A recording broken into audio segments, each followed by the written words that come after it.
Thursday evening, just as the sun is beginning to make its descent into the sunset. Well, what am I doing over here? Well, I just fertilized the lawn.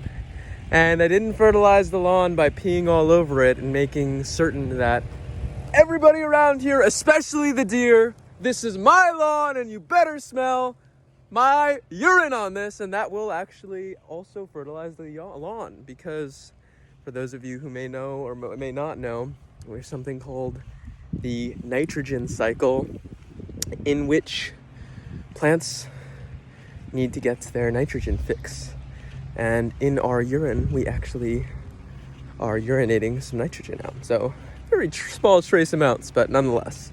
But no, that's not how I fertilized the lawn today. I fertilized the lawn with some lime, and quite proud of it. Today's been an incredible day thus far already, getting in a bunch of, a good bit of reading. Reading David Goggins' book, Can't Hurt Me.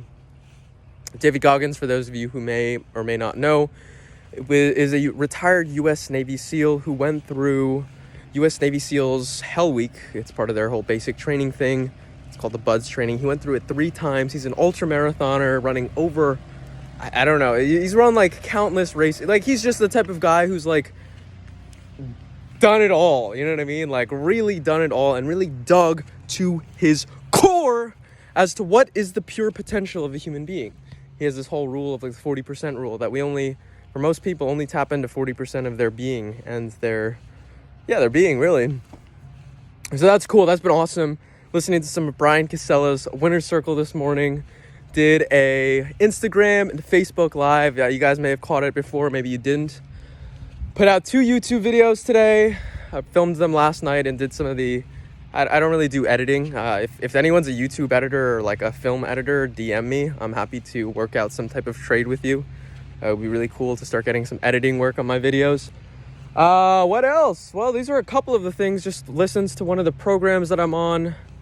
This is one of the ones that I can't tell you about because it's a top secret group with some of the most elite men in the world in the areas of hypnosis, in the areas of life coaching and self-development, in the areas of masculinity, in the areas of business, a bunch of different types of businesses. So again, I can't really talk about that all too much, so I'm going to keep that one on the hush hush.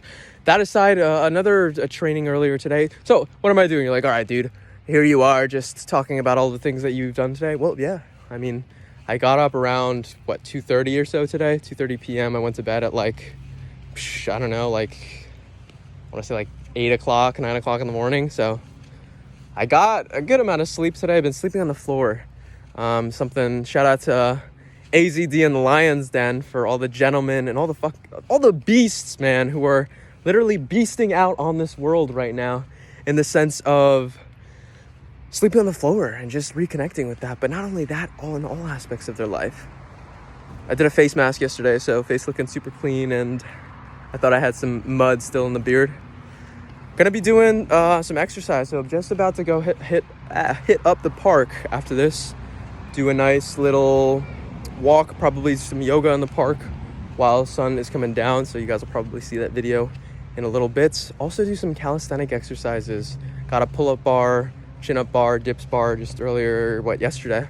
So I'm gonna come back to that in the evening once I finish that up. But man, super excited about life right now. You know, there's just there's this level of aliveness that's just oozing out of me right now. And I like that. I really like that a lot.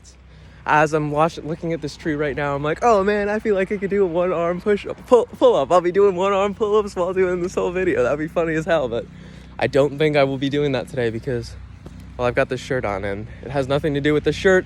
More so, it's probably that at this moment in time, I don't know. Anyways, what else is going on, man? I've been working on making sure to just continue to measure my time. And when I say measure my time, it's not, okay, I've done this for exactly 7 minutes. I mean, that is one way of measuring time. But what I mean by it more so is actually measuring how I spend my time. What am I using my time for? What am I doing with my time? Looking at that and really assessing and analyzing it is are all of these things that I'm doing, are they in line in accordance with my higher purpose. And sometimes, and they're not. Sometimes they're not. You know, like yesterday I went to 7-Eleven twice for a Slurpee. It's like, dude, all right, one 7-Eleven trip in the day, cool, no big deal. 2 7-Eleven trips in the day, all right, buddy. I don't know if we needed to go for 2. So that being said, Slurpees are one of my guilty pleasures. And I'm not really guilty about them because I'm telling you about this pretty honestly and authentically. Yet at the same time, they are what they are. I was watching Fear and Loathing in Las Vegas last night. I love this character. I love the duo of Johnny Depp and Benicio del Toro. Phenomenal cult classic movie, and just, man, picked up so many things from it. You know, just about the culture of the time, the whole style of journalism. I think it starts with a G. I want to say it's like goober journalism, but that's totally not true, and it's not Gutnick. It's something like this though. But it's a style of journalism in the sense of like Goomba, something like that. Goomba journalism. Hey, guy. I'm not Italian, but I live in New Jersey, so I kind of associate with Italians. I got a bunch of Italian buddies around here, so I don't know. I feel like I am one, even though I'm not, but who knows? Anyways, what I'm trying to say is that this style of journalism in and of itself is like it's a way of telling a journalistic story back in that time period, but not in the way that it's like traditionally told, right? And the way a traditional journalistic story is, like, it's very third person. It's almost like you're kind of very removed, right? It's like that's the thing, events going on over there. I'm standing over here and I'm watching everything over here, but the event is happening over there. Whereas like this style of journalism is like, oh man, and I was in it, and this is what was happening, and then over there that was what was happening, and it's like very much in the whole story in and of itself. Like the journalist is in the story. So it's funny because he, like, the character writes as if he's a part of it, and he very much is a part of it, you know? So absolutely incredible. But anyways, this is what's been going on with my day. I am just about to go get to my walk. Obviously hydrate up a little bit with some coconut water. And as I say this, I just imagine someone smashing coconuts on the hood of their white Corvette, drinking up the coconut water, and then a few girls taking the shells split in half, putting them on their chest, and making a coconut bikini. You guys are probably like, dude, you are one weird guy. Yes, I am. Keep up, thrive, stay sexy.